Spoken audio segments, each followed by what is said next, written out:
Not only Rutgers, but University of Michigan as well had a strike in the last couple of weeks. Shout out to Left Voice, one of the Indie Media Award honorees. Thank you. All right. So University of Michigan grad students striking for a living wage and a broad social justice agenda. This was out of Left Voice. So that's the first thing that we're going to get into is grad students. And I know we talked about grad students winning concessions at Temple that weren't phenomenal, but still were substantial. And we can't dismiss any of this stuff. And to say, look, we're not getting huge gains, and they're trying to sell them as huge gains, and we have to take it for what it really is. And I know Greg's gonna go off and chat. Crumbs are it's more than crumbs. But for the second time in 3 years, University of Michigan grad students are on strike, fighting for a starting wage. Well, no, they're fighting for a starting wage of $38,000 a year to meet the soaring costs of living in Ann Arbor, right? So these demands come as the university's endowment continues to balloon, surpassing $17 billion as of last year. Money's there. Hail to the victors, right? That's their fight song, the blue and the maize.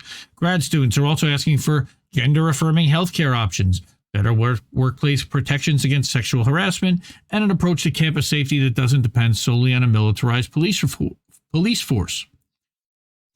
After raising similar issues 3 years ago, the Graduate Employee Organization, or the GO, ended the strike when the University of Michigan administration threatened legal action that could disband the union, lead to job losses, and subject leadership to arrest. The admin poured immense resources into forcing them back to work, even going so far as to hire the same law firm defending the city of Flint in the poison water cases to file the injunction. Right? Yep. Wait, I skipped some. So mere days after the strike began, university again bypassed good faith bargaining and sued its own students. This time asking the courts for an injunction to end the strike. Through the emergency injunction, though it was denied, an evidentiary hearing is scheduled for April 10th. The university administration continues to wait out further court findings while complaining that GEO refuses to show up for additional bargaining sessions, even though those sessions were scheduled during the emergency injunction hearing this week. How are they supposed to do that? Can't be in two places at once. Mm-hmm.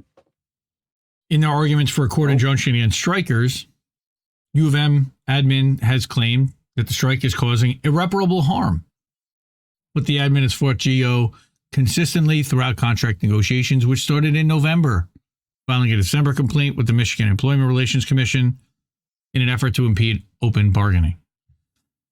I mean, again, this is strike busting from administrations. This is what we've been seeing at Temple. They're doing the same thing here at Michigan. They're now, let me guess, they're going to cut off their health care next, right? So these procedural quibbles led to delays in negotiations that have been worsened by the admin's insistence of most of GO's demands not fit for contract bargaining, effectively stalling discussion on most issues. Okay, so one of the team members who's a grad student union member and worker, steward in public policy and environmental science, explains that some of their proposals are related to a safer workplace, including our unarmed emergency response proposal and protections for non-citizen workers. Like, they're getting pretty specific and granular, and I can almost see why the administration is kind of pushing back a little bit. They're probably like, we've got much bigger fish to fry than this, but notice to workers if ICE is executing a search warrant, for example. Like, yeah, that's kind of weird. Why would, so that your illegals can disappear?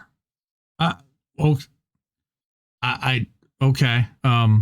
Academic HR has argued that these are permissive or non-mandatory. I mean, what do you expect them to do? I'm just saying from their perspective, not from ours, where we see what's going on here, but I'm just saying from the perspective of the administration, what they're asking for would may be considered unreasonable. We'll see. Academic HR has argued that those are permissive or non-mandatory subjects of bargaining, right? But we view them as central to workplace safety, which is a mandatory subject of bargaining. That's a questionable thing, and that's going to have to be contested in the courts on its own. U of M's administration argues that those are not directly related to salary and benefits, so they don't qualify as mandatory bargaining items. So again, they're nitpicking over what's even bargainable. But even though definitions of mandatory subjects... And they're throwing in culture stuff where they could be sticking to economic labor stuff. Right, but they're talking about workplace safety. They get a little bit of both. Culture is relating to... That? Right. Are they sure. They have to really provide substantial amount of examples that are showing that workplace is unsafe for the people that work there. Okay. The administration similarly refuses to negotiate on extending out-of-network and look, I am an ally to all. Like, I also understand the position of the administration. I'm trying to understand where they're coming from, why they're pushing back and saying no to this potentially. On top of the fact that, it could be bigotry, could be all kinds of other stuff, but let's look at it from an economic perspective and let's look at it from a scale perspective. Is this something that percentage-wise, student-wise, they're looking at and saying this is something that we should be focusing on at all? Extending out-of-network gender-affirming healthcare options for students doing research and data collection away from campus. University negotiators actually shut down any discussion of this issue on International Transgender Day of Visibility. Probably not the best day to do that. Or, of course, financial compensation for the fieldwork of social work. And I don't want to make light of the fact that they're denying that.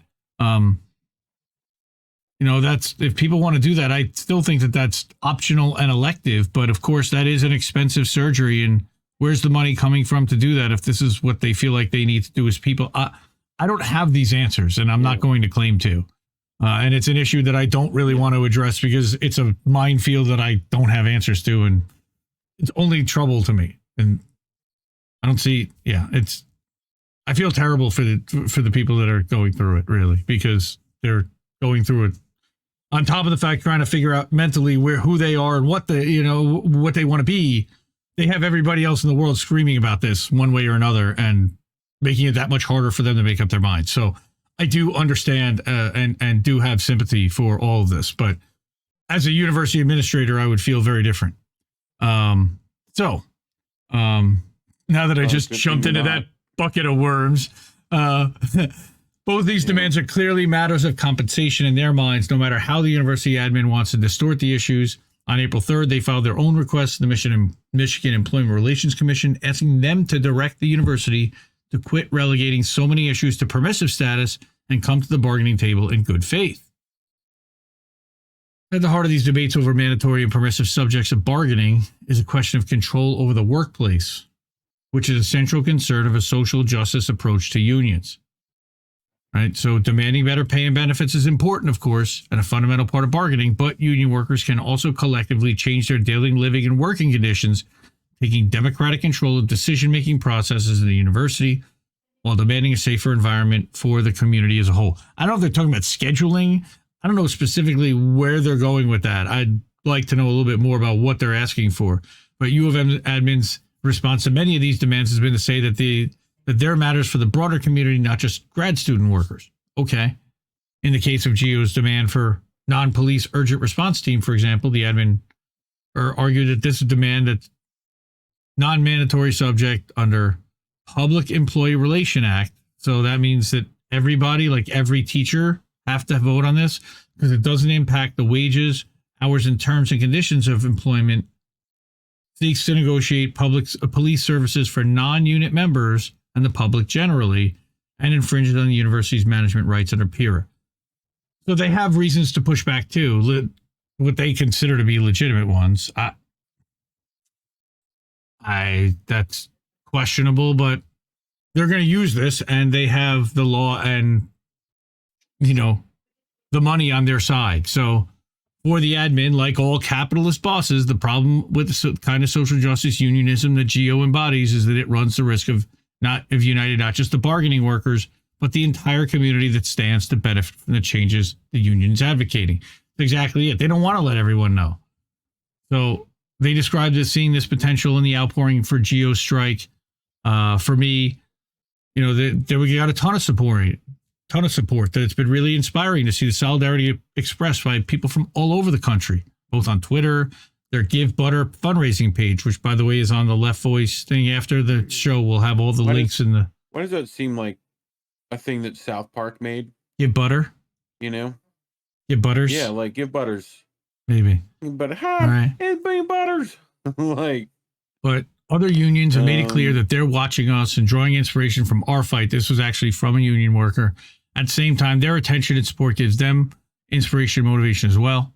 Strike's about more than just one contract. It's about workers everywhere getting paid a fair wage, feeling safe at work. In stark terms, Leland, who had no union organizing experience before her work with GEO, describes the formation of a class consciousness that is at the heart of social justice unionism and is one of the main targets of anti-union actions and legislation. Again, we're just gonna, this keeps going on and on and on, and we're gonna get to one more article, and this was about Rutgers, but keep reading that one. That's Left Voice.